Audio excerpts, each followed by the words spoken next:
Le Seigneur est fidèle. Le Seigneur est fidèle. C'est pourquoi nous sommes ici. Le Seigneur est très bon. C'est pourquoi nous sommes ici. J'aimais David qui chante, qui dit, il dit, ta bonté vaut mieux que la vie. Il dit, mes lèvres célèbrent tes louanges. C'est-à-dire la mort m'est préférable que vivre sur la terre des hommes sans voir la bonté de Dieu. Il dit, la bonté vaut mieux que la vie. Donc c'est-à-dire, je préfère mourir si je peux vivre sur la terre des hommes sans voir la bonté de Dieu. Il dit, mes lèvres célèbrent tes louanges parce que tu es bon. Amen. Nous sommes toujours dans notre série de messages sur les dons et les ministères dans l'Église.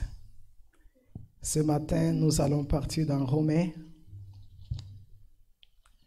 Romains chapitre 12.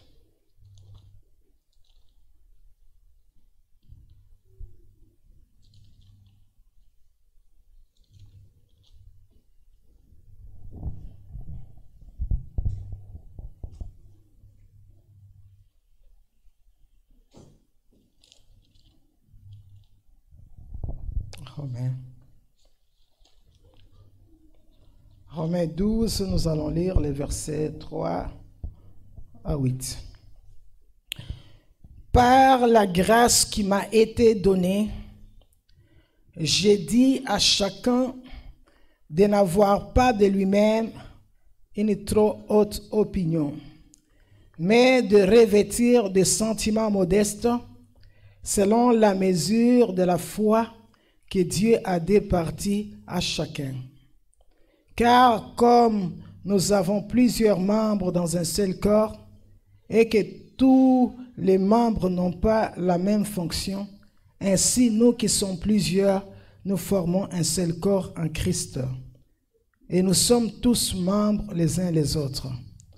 Puisque nous avons des dons différents, selon la grâce qui nous a été accordée, que celui qui a les dons de prophétie l'exerce en proportion de la foi, que celui qui est appelé au ministère s'attache à son ministère, que celui qui enseigne s'attache à son enseignement, que celui qui exhorte à l'exhortation, que celui qui donne les fasse avec libéralité, que celui qui préside les fasse avec zèle, que celui qui pratique la miséricorde le fasse avec joie. Amen. Ce matin, nous voulons méditer ces paroles de l'apôtre Paul. L'apôtre Paul est en train de parler de la grâce qui lui a été donnée, la grâce de Dieu qui lui a été donnée d'être l'apôtre des païens. Et Paul est en train d'exhorter l'Église, que dans l'Église, personne ne peut pas se considérer supérieur aux autres. Peu importe votre don, peu importe la grâce que Dieu vous a accordée. Et l'apôtre Paul dit ceci, il exhorte l'Église de faire preuve d'humilité. Que chacun de nous exerce le don que Dieu lui a donné avec humilité. Parce que la Bible dit que c'est un don. Un don, c'est quelque chose que nous avons, tu as reçu gratuitement.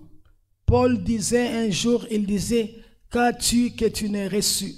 Si tu l'as reçu, pourquoi te glorifies-tu comme si tu ne l'avais pas reçu? Donc nous avons reçu le don. Nous ne pouvons pas nous considérer supérieurs aux autres.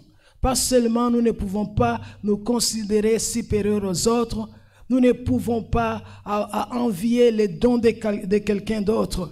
Nous devons comprendre que chaque don est très important dans l'Église. Et nous devons accepter avec joie la place que Dieu nous a donnée dans le corps de Christ. Parce que Paul est en train de dire, il dit ceci, il dit, c'est Dieu qui a donné les dons. Dieu, quand il donne les dons, il ne donne pas seulement les dons, il donne aussi la capacité, il donne l'habileté. Il nous rend capables pour que nous soyons capables d'accomplir, d'exercer les dons qu'il nous a donnés. Et Paul est en train de se référer au corps. Il dit ceci, comme dans un corps. Dans un corps, nous avons plusieurs membres. Nous avons plusieurs membres. Et vous allez comprendre que la bonne santé et le bien-être du corps dépend du bon fonctionnement de chaque membre. Les membres, on a plusieurs membres qui forment un seul corps. Il dit, comme on a la bouche, comme on a les mains, on a les pieds. On a même les petits doigts, les petits pouces. Tout le monde a une place importante dans les corps. Et dans les corps, dans les corps humains, il n'y a pas la rivalité. Il n'y a pas la compétition. Dans les corps humains, on n'est pas en compétition. Les corps forment une équipe. La complémentarité. Les membres dans les corps dépendent les uns les autres. C'est comme ça que Paul revient. Il dit, de même en est-il des corps de Christ. En est-il des corps de Christ? C'est un seul corps. L'unité. Il dit la diversité. Nous avons plusieurs membres. Nous avons des dons différents. Non pas seulement on a plusieurs membres, on a aussi, il dit ceci, l'interdépendance. Les membres dépendent les uns les autres. Donc c'est comme une équipe. Pour que l'équipe puisse gagner, puisse avoir la victoire, les gens doivent avoir l'esprit d'équipe, la dépendance, la diversité, la complémentarité. Comprendre qu'ils ne sont pas en compétition. Ils ne sont pas opposés les uns les autres. Ils sont là pour la gloire, pour la victoire de l'équipe. Et l'Église aussi, c'est comme ça que Dieu a placé les membres dans les corps de Christ. La Bible dit que Dieu a cherché l'unité. L'unité, il y a d'abord l'unité avec la tête.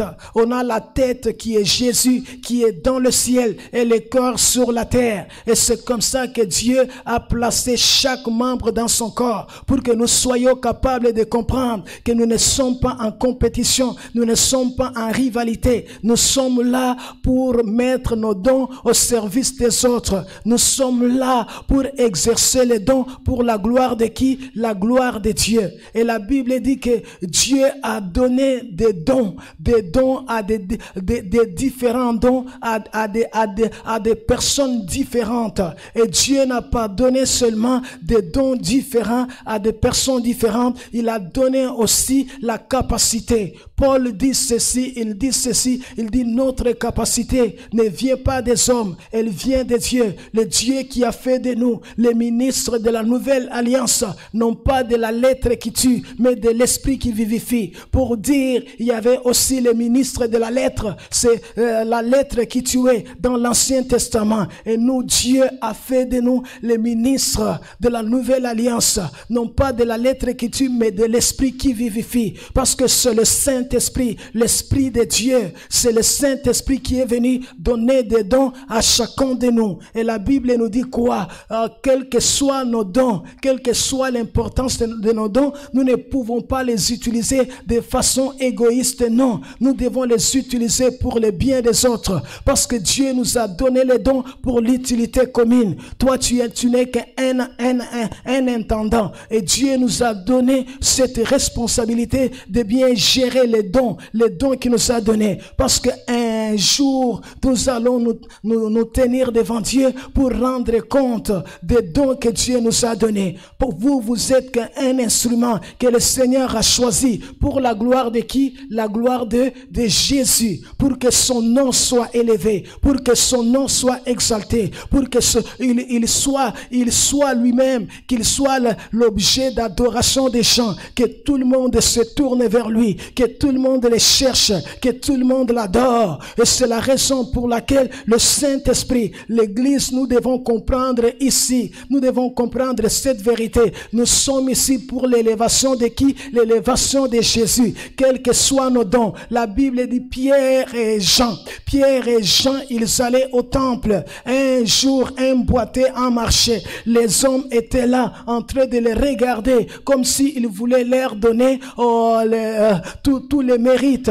Pierre et Jean ont déchiré. Ils ont déchiré leurs vêtements. Ils ont dit, pourquoi restez-vous là à nous regarder comme si c'était par notre force? Ce n'est pas par notre force. Ce n'est pas par mes prières. Ce n'est pas par ma sainteté. Ce n'est pas par quelque chose que j'ai fait. Il dit ceci, c'est à cause de ce Jésus de Nazareth que vous avez crucifié, que Dieu a ressuscité des morts. Dieu l'a ressuscité des morts. C'est en son nom que cet homme boiteux au milieu de vous, vous le voyez aujourd'hui. Ses pieds sont en bonne forme. C'est à lui la gloire. C'est vers qui que vous devez regarder. C'est lui seul que vous devez élever. Nous devons comprendre que le don nous a été donné pour la gloire de qui? La gloire de Jésus. Parce que si l'église, il y a beaucoup de mouvements de réveil. Le réveil a commencé dans le monde. Le Dieu a commencé à faire. Nous devons éviter de toutes les manières, toute culte de personnalité. Toute culte de personnalité, nous devons l'éviter. Nous ne sommes pas grands. Nous ne sommes pas grands. Ce n'est pas parce que nous sommes grands que les miracles s'opèrent. Ce n'est pas parce que nous sommes des serviteurs spéciaux que Dieu peut guérir, Dieu peut délivrer. Non, il y a un seul qui est grand. Un seul qui est grand, c'est qui? C'est Jésus. C'est pourquoi si nous sommes ici, il est le seul objet de notre adoration, de notre élévation. Dieu ne nous a pas donné de dons pour que l'église soit connue. Le centre du réveil peut être connu, mais le centre du réveil ne pourra pas faire quelque chose pour les gens. Le centre du réveil, c'est seulement un endroit où le Seigneur a choisi que les gens soient sauvés, que les gens connaissent Jésus. Donc c'est un lieu où le nom de Jésus doit être élevé et le nom de Jésus doit être glorifié. Beaucoup de gens, Dieu les a visités avec cette gloire. Oui, j'étais au nombre de ces gens-là. Quand Dieu m'avait visité pour la première fois, le miracle s'opérait. Je mettais les mains sur les gens étaient remplis du Saint-Esprit. J'ai pensé que j'étais spécial. J'ai pensé que j'étais à cause de mes prières, jusqu'à ce que Dieu a permis que le diable puisse tout arrêter pour que j'apprenne ce principe de l'exercice des dons, que Dieu donne les dons pour la gloire de Jésus. Donc Dieu donne les dons pour que Jésus soit glorifié. Nous ne sommes rien. Nous ne sommes que des vases de terre. Les vases de terre dans lesquels Dieu a mis des trésors très chers. Les trésors que le monde a. Quand tu regardes quelqu'un qui a des démons, il peut aller voir les psychologues. Les psychologues les regardent. La personne peut raconter ses problèmes. On peut donner tous ses conseils. Un démon ne bouge. Mais lorsque toi tu te viens, tu dis seulement au nom de Jésus, les démons commencent à crier. Qu'est-ce que tu as fait? L'Esprit de Dieu. Amen. Quelques dons ici. Puisque nous avons des dons différents, selon la grâce qui nous a été accordée, celui qui a les dons de prophétie l'exerce en proportion de la foi. On avait déjà parlé des dons de prophétie, on va sauter. On va aller que celui qui s'attache, on dit celui qui est appelé au ministère s'attache à son ministère. Ça, c'est les dons qu'on appelle les dons de service. On dit celui qui est appelé au ministère s'attache à son ministère. On l'appelle les dons de service ou bien les diaconats. Les diaconats, nous voyons les diacres et les diaconesses. Mais bien aimé, vous savez, ça m'avait pris longtemps pour que je comprenne. Avant, lorsqu'on entrait dans des églises, on pensait que les diacres et les diaconesses, c'est quand les gens n'ont aucun don. Ils n'ont rien à faire dans l'église. Et quand ils n'ont rien à faire dans l'église, c'est alors qu'on leur donne les titres de diacres et de diaconesses pour qu'ils commencent à s'occuper des services dans l'église. J'ai pensé ça comme ça. Mais lorsque vous lisez dans la parole de Dieu, on va aller dans Actes chapitre 6, les versets 1 et suivant. Actes. La Bible dit, en ces temps-là, le nombre des disciples augmenta. Les hellénistes murmurèrent contre les Hébreux, parce que leurs veuves étaient négligées dans la distribution qui se faisait chaque jour. Les 12 convoquèrent la multitude des disciples, ils dirent, il n'est pas convenable que nous laissions la parole de Dieu pour servir aux tables.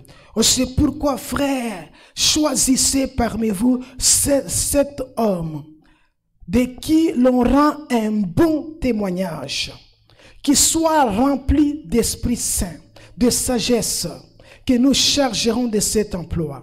Et nous continuerons à appliquer à la prière et au ministère de la parole. Cette proposition plut à toute l'assemblée à toute l'assemblée. Ils élurent Étienne, homme plein de foi et d'Esprit Saint, Philippe, Procor, Nicacor, Timon, Parménas et Nicolas, prosélytes d'Antioche. Ils les présentèrent aux apôtres qui, après avoir prié, leur imposèrent les mains. La Bible dit que lorsque l'Église a commencé, c'est encore là valable aujourd'hui. Parce que si dans des pays où les gens n'ont pas de revenus, l'Église doit, parmi les tâches de l'Église, l'Église a le mandat de s'occuper des veuves. Des veuves, c'est-à-dire la Bible, comme Paul disait à Timothée, il y a des veuves qui sont véritablement veuves et les autres qui ne le sont pas. C'est-à-dire des veuves qui sont veuves, mais qui n'ont pas des enfants qui peuvent les prendre en charge. Parce que selon Paul, lorsque nous vieillissons, nos enfants ont le devoir de nous remettre ce que nous avons fait pour eux. Donc, c'est-à-dire dans notre vieillesse, nos enfants ont l'obligation de prendre soin de nous. C'est pourquoi Paul exhortait à Timothée que ce soit véritablement des veuves. Donc, c'est-à-dire qui n'ont aucun soutien, qui n'ont pas de famille, personne pour les prendre en charge. Et là, cette église-là, elle était une église multiculturelle. Ce n'était pas seulement des Juifs qui étaient là. Il y avait aussi les Grecs. Et la Bible dit qu'on partageait les pains. On partageait les pains. Un jour, les Grecs se sont plaints. Les plaintes, les murmures dans l'église. Ils ont dit, mais non, comment est-ce qu'on donne du pain aux veuves juives et à nos veuves sont négligées. C'est alors que les apôtres se sont levés. Ils ont dit, oh mon frère, nous ne pouvons pas laisser la parole et la prière parce que le 5 ministères dans l'église, un pasteur n'a pas le mandat d'aller partager des pains dans l'église. Non, un pasteur n'a pas le mandat d'aller acheter des papiers hygiéniques, d'aller acheter de l'eau. Non. Et un pasteur n'a pas ce mandat-là. C'est pourquoi les apôtres avaient dit, choisissez parmi vous 7 hommes. Regardez les conditions de ces 7 hommes. On a dit d'abord un bon témoignage. Il faut qu'ils aient les bons témoignages. Ce n'est pas des gens quand on a regardé, qui n'ont rien à faire dans l'église. Et puis on a peut-être pitié. On dit mais non, ça fait longtemps, il est ici. Ça fait longtemps, elle est là. Elle risque de partir pour la retenir. On va la nommer diacre. Non, ça prenait un bon témoignage. La Bible dit ça prenait non pas seulement un bon témoignage, mais ça prenait la plénitude du Saint-Esprit. Il fallait être rempli du Saint-Esprit pour faire partie des diacres. Allez voir dans des églises. Moi, je me disais, Seigneur, aide-nous. Je me rappelle quelque part, j'étais dans une église. Il y avait les diacres. Ces diacres-là, je les connaissais. Ça faisait longtemps.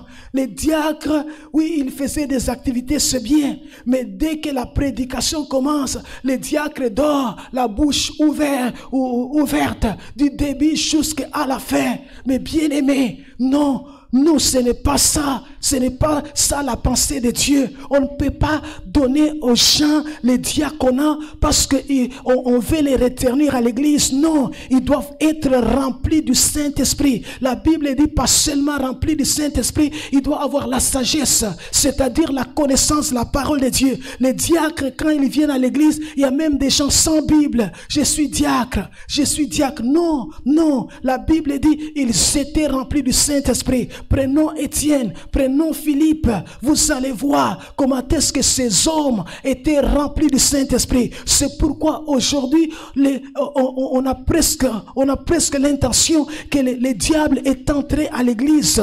Le diable est entré, les ténèbres contrôlent l'église parce que les gens ne respectent pas les conditions. Lorsque nous allons commencer à nommer, parce que les diacres, ce n'est pas l'église, ce n'est pas les pasteurs, ce n'est pas les cinq ministères qui les nomment, c'est l'église qui les nomme. Et la Bible dit, nous allons vous présenter comme les apôtres avaient fait. Choisissez des hommes et des femmes qui ont un bon témoignage, des hommes qui sont remplis du Saint-Esprit, qui sont remplis de sagesse. Lorsque vous allez les trouver,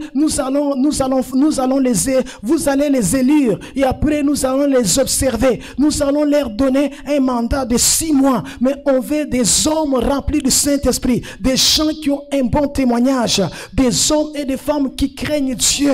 La Bible dit que c'est un don, c'est un don. Et écoutez la définition. Les dons de service, il s'agit d'une capacité surnaturelle de bien gérer les questions spirituelles aussi que matérielles. Quelqu'un qui sert comme serviteur. Un serviteur envers la maison de Dieu. Quelqu'un qui rend service, apporte de l'aide et du soulagement aux autres. Exerce un ministère envers les besoins et les désirs des autres. Je peux vous donner l'exemple de Tabitha, Dorcas, cette femme qui avait les dons de service. La Bible dit qu'elle confectionnait des habits aux veuves. Mais bien aimé, la raison pour laquelle Dieu veut que ce soit des hommes et des femmes qui sont remplis du Saint-Esprit, parce qu'ils vont toucher aux vies des gens, ils vont aider des gens, ils vont leur donner des habits. Tabitha était une personne qui avait les dons de service. Elle confectionnait des habits pour les veuves. La Bible dit, cette femme n'était pas apôtre, elle n'était pas évangéliste. Elle avait seulement les dons de quoi? De service. Et ce don-là, c'est un don qui amène aussi les gens à exercer le ministère de compassion, sensible aux besoins des autres. Comme on a dit, un ministère envers les besoins et les désirs des autres. La Bible dit que lorsque Dorcas est morte, l'église ne voulait pas l'enterrer. Et aujourd'hui, les pasteurs souffrent. Il y a même des églises, lorsque vous entrez, vous allez trouver, c'est le pasteur qui va mettre les papiers hygiéniques, le pasteur qui va acheter de l'eau, des pasteurs. On veut que ce soit des hommes et des femmes remplis de quoi? Du Saint-Esprit. La Bible dit que Tabitha, elle était là, dans l'église. La Bible dit que les jours où elle est morte, il y a quelque chose qui a manqué dans cette église. Les veuves ont dit, nous n'allons pas enterrer, parce que si nous enterrons cette femme, nous allons enterrer une partie de nous-mêmes. Nous allons rester sans habit, sans que personne soit sensible à nos besoins, sans personne pour nous aider, sans personne pour nous soulager. Et c'est comme ça que l'église a envoyé une délégation aller chercher Pierre. Mais bien aimé, Dieu a ressuscité une femme un jour, non pas parce qu'elle était intercesseuse, non pas parce qu'elle était évangéliste, non pas parce qu'elle était prédicatrice, parce qu'elle avait les dons de quoi? Les dons de service.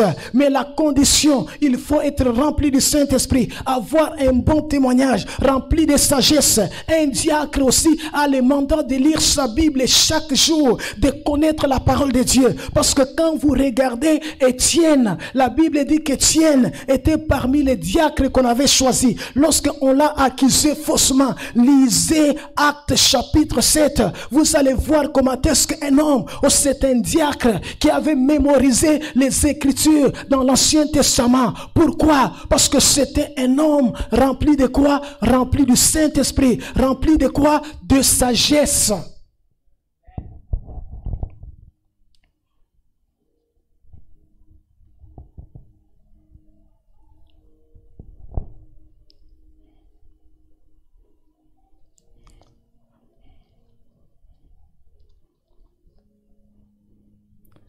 Écoutez ce que Paul dit. On va lire un autre verset. Romains chapitre 16, les versets 1 à 2.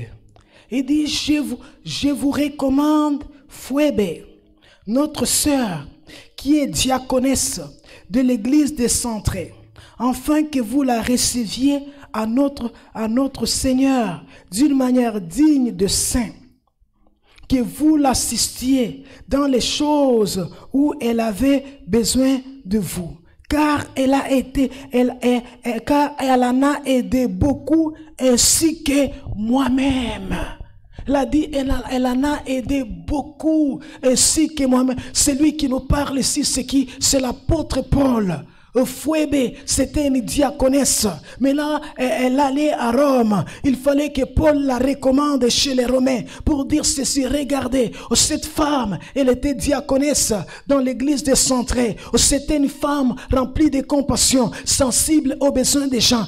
Il dit, recevez-la à notre Seigneur Jésus-Christ et aidez-la dans tout ce dont elle a besoin. Parce qu'elle aussi, elle en a aidé beaucoup. Non pas seulement beaucoup, même moi-même, l'apôtre témoigne que Phoebe l'avait aidé. Est-ce qu'il y a-t-il encore, mes bien-aimés, c'est pourquoi un ministère à l'église, ce n'est pas seulement être pasteur, ce n'est pas seulement être chanteur, ce n'est pas seulement être prédicateur. Tu peux être diaconesse, tu peux être diacre, mais la Bible nous dit seulement, nous devons respecter des conditions. Nous ne voulons pas donner aux gens des titres, leur donner comme si on voulait les retenir à l'église, parce qu'on a regardé.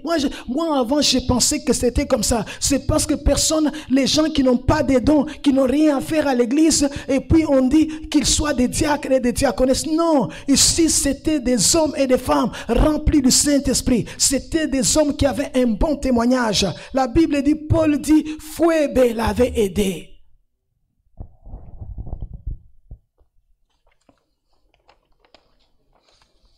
Deuxième don.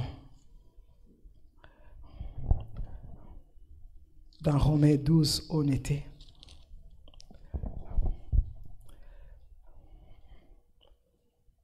Dit que celui qui enseigne s'attache à son enseignement. Les dons d'enseignement. Les dons d'enseignement, c'est la faculté surnaturelle de communiquer et d'expliquer les détails de la parole de Dieu.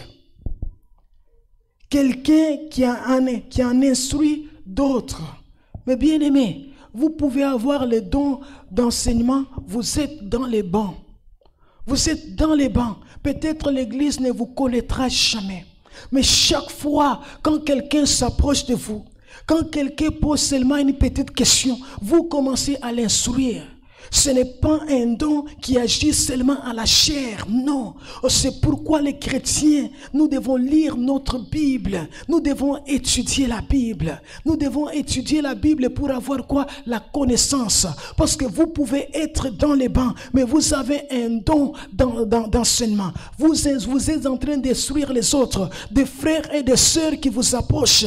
Ils connaissent le Seigneur. Ils ont la maturité. Pourquoi? Parce que vous les avez parlé. Et aujourd'hui, les églises, la structure qu'on a fait, les gens pensent que c'est les pasteurs seulement, c'est ceux qui passent devant, qui doivent enseigner aux autres. Non, tu peux avoir un don d'enseignement, mais tu es assis sur les bancs. On dit quelqu'un qui transmet la doctrine à un autre, c'est-à-dire qui transmet les enseignements. Présenter du matériel pour l'édification, l'exhortation, la consolation des autres. Instruire les autres a un rôle de soutien envers un vrai ministère. Tu les soutiens. Quelqu'un t'exhorte, t'approche. Il commence à t'expliquer comment il a des difficultés dans son ministère. Tu commences à l'enseigner, l'instruire au travers de la parole de Dieu. Imaginez-vous si toute l'église comprenait que Dieu a placé chacun de nous pour une fonction ministérielle, aussi toute l'église comprenait. Les gens pensent qu'ils viennent à l'église seulement pour écouter la parole de Dieu. Ils arrivent à la maison, ils jettent leur Bible. Non, ma soeur, non, mon frère, tu as une part dans l'église. Tu peux être seul qui enseigne les autres, même dans les couloirs, même dehors. Tu peux être des seuls qui enseignent les autres au téléphone. Quelqu'un t'appelle avec des questions bibliques. Tu commences à l'instruire, tu commences à l'enseigner, parce que c'est une capacité surnaturelle. C'est le Seigneur qui les donne. Il peut les donner aux vieillards, aux jeunes, aux enfants. C'est Dieu qui décide à qui donner. Nous devons seulement être réveillés. Beaucoup de gens ont bloqué ces dons en eux. Avec quoi? La négligence de la méditation, la négligence. Les gens disent, mais pourquoi je dois connaître la parole de Dieu? Je dois connaître d'abord la parole de Dieu pour moi-même, parce que la Bible nous dit, mon peuple périt faute de quoi? Des connaissances. Nous devons aussi connaître la parole de Dieu. Comme je vous dis toujours, mes bien-aimés, la connaissance de la parole de Dieu, même Jésus, on ne peut pas résister à Satan sans les Écritures. La Bible dit que le Fils de Dieu a jeûné 40 jours sans manger. Les tentateurs s'est approché de Jésus. Il lui dit, si tu es fils de Dieu, je sais que tu l'es, mais si tu es fils de Dieu, est-ce que tu peux agir indépendamment de la volonté de ton Père? Parce que la volonté de ton Père, c'était que Jésus puisse avoir faim. C'est pourquoi quand on jeûne, on a faim, c'est normal. On a faim, on ne coupe pas notre jeûne, on résiste, parce que c'est ça même l'objectif. On veut prier ventre vide, parce qu'il y a des choses qui n'arrivent que lorsqu'on prie le ventre vide. Oh, Jésus a dit, ces sortes de démons ne peuvent sortir que par des jeûnes et par des prières. Oui, nous avons le nom de Jésus, mais nous avons le sang de Jésus, nous avons la victoire de Jésus, mais il y a une autre catégorie de démons. Pour les chasser, le ventre doit être vide. Mais lorsque Satan l'a tenté, le Fils de Dieu n'a pas dit, mais regarde, je peux. Non. Il a dit, il est écrit que l'homme ne vivra pas seulement de pain, mais aussi de toute parole qui sort de la bouche de qui? De Dieu. Mais bien aimés, nous sommes devenus l'ère de la technologie. Je vais dire aux frères et sœurs, si vous avez le problème de lire la Bible, ayez la Bible en ligne. C'est-à-dire, vous pouvez mettre votre Bible sur l'ordinateur. Là, on est en train de lire pour vous. Vous êtes en train d'écouter la parole de Dieu. Parce que la parole de Dieu, il y a la puissance de Dieu dans la parole. Aujourd'hui, beaucoup des enfants de Dieu ont des problèmes à résister à Satan. Pourquoi? Parce qu'ils ne savent pas. Quand Satan viendra, la Bible dit que Satan a tenté Jésus. Il ne s'est pas présenté avec des cornes, non. C'était dans ses pensées. Quand l'ennemi nous tente, il vient tous nous tenter dans notre pensée. Mais lorsque dans mon cœur, il y a la parole de Dieu, je dis toujours aux hommes, aux frères, mais si vous êtes convertis, toutes les filles belles, vous les trouverez aussi belles. Ce n'est pas parce que si vous êtes convertis, vous allez regarder une femme belle, vous la trouvez laide. Non, mais Satan viendra te dire, mais si elle devenait ta femme, c'est alors il a un problème. Les tentations sont normales, les tentations sont pour tous les enfants de Dieu, mais c'est alors que tu lui diras, il est écrit, retire-toi de moi Satan, il est écrit, tu ne commettras point l'adultère. Tu dois avoir déjà lu cette parole, tu dois garder cette parole dans ton cœur.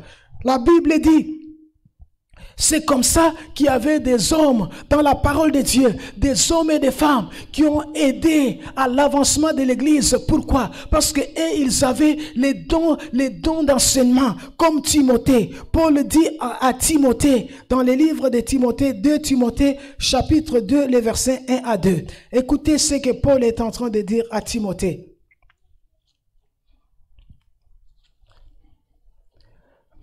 Timothée chapitre 2, il dit, toi donc mon enfant, fortifie-toi dans la grâce qui est en Jésus-Christ. Fortifie-toi dans cette grâce. Nous avons reçu grâce. Mais bien aimé, vous savez, c'est triste de ne pas connaître le Seigneur en ce temps de la grâce. C'est triste de mourir sans Dieu. C'est triste de mourir sans se repentir. C'est triste de mourir sans être réconcilié avec son Créateur. Parce que comme le soleil est réel, l'enfant l'enfer aussi est réel. C'est pourquoi on ne souhaite pas à personne de mourir sans être réconcilié. Paul dit, la grâce est là. Toi, fortifie-toi dans cette grâce. Oui, il dit ceci, que ce que tu as entendu de moi, en présence de beaucoup de témoins, confie-les à des hommes fidèles, qu'ils soient capables de l'enseigner aussi à d'autres. Imaginez-vous, moi je vous enseigne, vous enseignez 2, et les 2 que vous allez enseigner, enseignent aussi 3. Les 3 enseignent 4, les 4 enseignent 5. Regarde comment est-ce que l'église sera forte, comment est-ce qu'on aura des chrétiens qui ont la connaissance de la parole. Il dit, moi Timothée, je t'ai confié des choses, tu les as entendues en présence de beaucoup de témoins, mais enseigne-les à des hommes fidèles, qu'ils soient capables aussi de les enseigner à d'autres. Comme je vous disais, tu peux être dans les bancs, mais tu as le don d'enseigner, parce que les dons d'enseignement plutôt, quand les gens t'approchent, tu les instruises avec la parole de Dieu, tu les enseignes, mais ça prend étudier la parole, ça prend lire la Bible, ça prend comprendre la parole de Dieu. Il dit, confie-les à des hommes fidèles, qui soient capables aussi de les enseigner à d'autres, parce que oui, c'est bien, le Seigneur avait dit, allez prêcher l'évangile, au fait de toutes les nations, les disciples, baptisez-les au nom du Père, du Fils et du Saint-Esprit. Il dit, enseignez-leur à obéir à tout ce que je vous ai prescrit. Si les gens sont sauvés, oui, c'est très bonne chose, c'est une très bonne chose, mais les gens doivent maintenant grandir, doivent maintenant quitter l'immaturité pour devenir des adultes. Ça prend des enseignements. C'est pourquoi une église où il y a l'enseignement, la grâce de Dieu, la grâce se répand, la grâce de Dieu, parce que l'immaturité, l'ignorance, ça empêche la grâce de Dieu d'opérer. Et lorsque nous acquérons la maturité, nous avons la connaissance. Imaginez-vous si vous tous ici assis sur le banc, et ceux qui nous suivent, s'ils mettaient ça dans leur tête, qu'ils ont les mandats d'enseigner aux autres, d'instruire les autres. Oh mes bien-aimés, nous allons changer l'église de Christ. Oh, ça sera merveilleux de voir des gens qui grandissent. Ça sera merveilleux de voir des chrétiens qui viennent à l'église après une année. Ils ont la maturité, ils ont la connaissance. Les chrétiens forts, les chrétiens mûrs, les chrétiens qui peuvent résister à Satan, les chrétiens qui peuvent dire non au monde. Pourquoi? Parce que quelqu'un les a enseignés.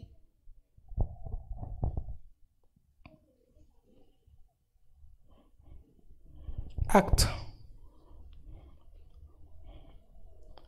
On va lire un dernier verset ici. Acte chapitre 18, verset 24 à 26. Acte.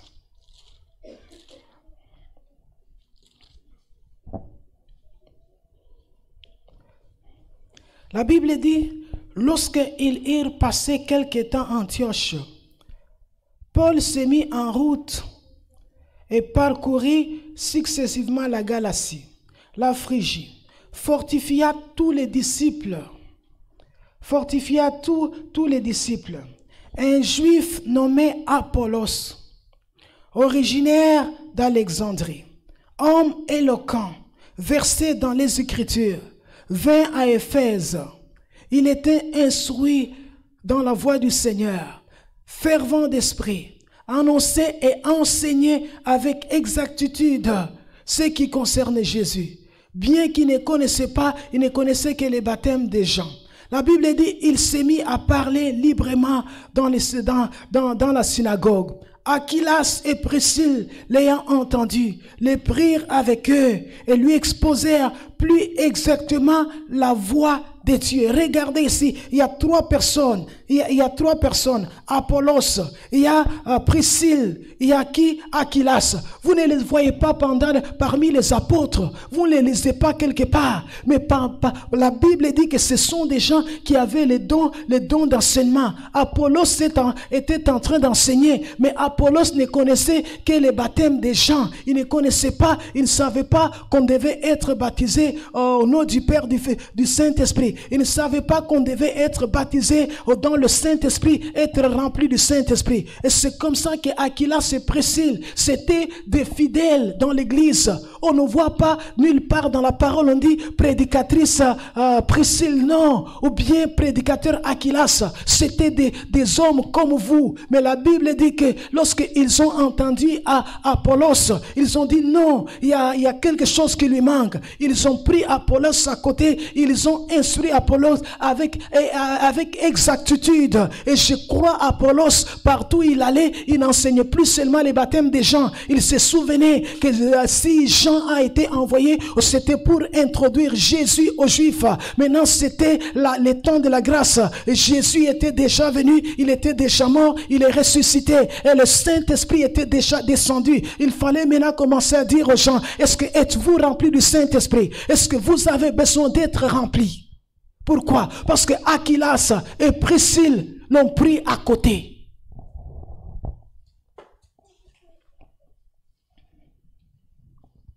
Troisième don. On va parler des dons d'exhortation. Toujours dans Romains, là, on a dit que celui qui exhorte s'attache à son exhortation. Les dons d'exhortation. Les dons d'exhortation, c'est une faculté surnaturelle qui consiste à consoler, à encourager, à fortifier les autres avec les Écritures. Frères, ma sœur, mes frères, écoutez bien. On a dit c'est une faculté surnaturelle qui consiste à consoler, à encourager, à fortifier les autres avec les Écritures. On n'a pas dit c'est une faculté surnaturelle qui est donnée au pasteur. Donc c'est-à-dire consoler, encourager, fortifier les autres avec les Écritures. On les appelle le fils de l'exhortation.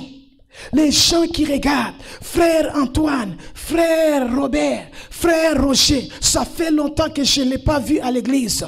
Je lis la parole de Dieu. J'appelle frère Roger. Frère Roger, la Bible dit n'abandonnez pas vos assemblées, comme c'est la coutume de quelques-uns. Il est écrit, frère Roger, l'homme ne vivra pas seulement du pain, mais de toute parole qui sort de la bouche de Dieu. La foi vient de ce qu'on entend. La Bible dit, lorsque nous sommes ensemble, on commence à exhorter. Des fois là, je regarde des frères et sœurs qui viennent. Pasteur, tel on ne l'a pas vu depuis longtemps. Est-ce que tu l'as appelé? Ma sœur, mon frère, ce n'est pas mon travail seul. On a dit ceci, les dons d'exhortation, c'est une faculté surnaturelle qui consiste à consoler, encourager, à fortifier les autres avec les Écritures. On les appelle même le fils de l'exhortation. Et si tous les pasteurs avaient des hommes et des femmes réveillés, des gens qui comprennent que ce n'est pas un ministère qu'on a donné aux pasteurs, non, exhorter des gens, les encourager, les consoler, leur dire, frère, tu as besoin de venir prier, regarde ce que Dieu peut faire lorsque nous sommes en train de prier, regarde ce que Dieu est capable de faire lorsque nous sommes ensemble à l'église. Ce n'est pas la tâche d'un pasteur, non, c'est le don que Dieu a donné à son église.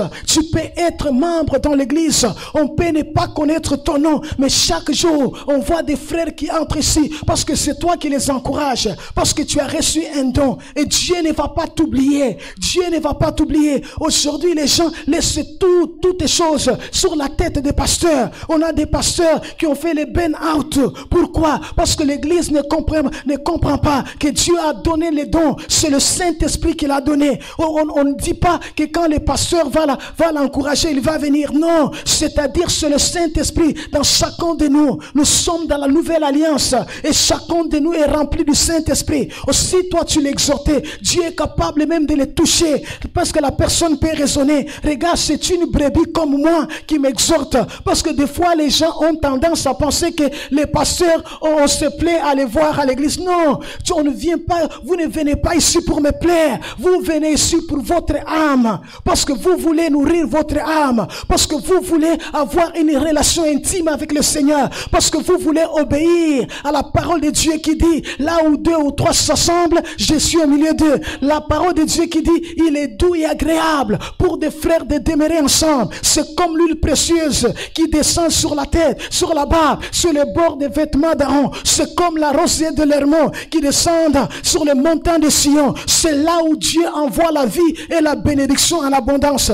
On dit, c'est quelqu'un qui console les autres à un niveau personnel. Un niveau personnel, c'est-à-dire, ce n'est pas à la chair. Chaque fois, quand quelqu'un a un problème, a une difficulté, tu l'encourages, tu l'exhortes, tu lui montres comment est-ce que le Seigneur est bon, comment est-ce que le Seigneur sera à l'œuvre, comment est-ce que le Seigneur va agir, comment est-ce qu'il s'en sortira. Tu l'exhortes et tu l'encourages, que Jésus ne peut pas l'oublier, que le Seigneur est fidèle, le Seigneur a promis d'intervenir. Lorsque nous allons prier, il interviendra. On dit que c'est quelqu'un qui encourage l'église avec des courtes paroles d'édification. Vous savez, il y en a aussi que Dieu va donner la grâce au niveau de l'église. Moi, ça, je l'ai vu. Il y a des pasteurs aussi, il veut qu'on parle sur la prière. Il va appeler, on veut faire des semaines de prière. Il va appeler le frère Roger. Frère Roger exhorte l'église sur la prière. Le frère Roger commence à parler comme s'il te fait sentir, comme si tu ne pries pas, tu seras dans les péchés.